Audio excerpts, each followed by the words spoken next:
In this video, I'm going to show you 5 of the biggest mistakes you still make as an indie dev. These are mistakes that are greatly harming your development process, people's interest in your game, and your overall players. And all the tips in the video are really easy to do, so let's start. The first mistake is greatly going to destroy the amount of people that play your game, and that is that you're only uploading your game onto one platform. And for example, if you're uploading your game onto itch.io, that is great, but only a very small majority of people use itch.io. And to make your possible player base larger, you should upload onto websites like Newgrounds and GameJolt. For example, I uploaded my game Shattered onto itch.io, and it ended up getting 41 views and a whole 1 download. And this is because I didn't market the game at all. But even just uploading onto Newgrounds, I got well over 700 views, almost 100 votes, and 2 whole pages of comments. And let's keep in mind, I didn't market this game at all. And this is because Newgrounds has a new and trending tab, which leads me on to my next point. My next point is that you need to upload your game at the right time, and that is so you get on to the latest tab at the best time possible when most people are online. The latest tab shows the most recent games uploaded onto the platform, and lots of people that use Newgrounds like to browse games on the latest tab. So uploading your game at the right time, which is usually around 6 PM, is when most people are online. You're going to definitely get more plays because of the amount of people that go through the latest tab.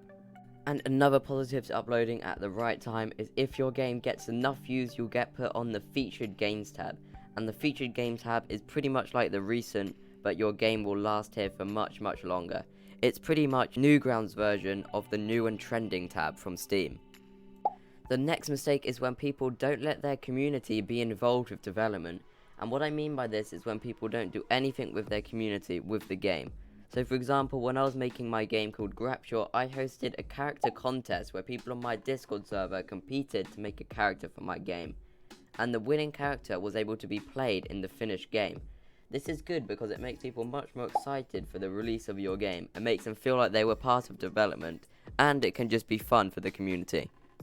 My next mistake I see loads of developers do is they are making the same kind of game over and over again. And I used to do this as well. As you can see, I made 3 platformer games in a row, which is really bad because I only knew how to make platformers. And whenever coming up with a new game idea, I would always go to the platformer genre. So to solve this challenge, I challenged myself to make 4 games in 4 weeks, and told myself that I was only allowed to make 1 platformer game out of the 4. And this is really good because it expands your skill set when making games, and makes coming up with game ideas that much easier since you're not stuck to one type of genre.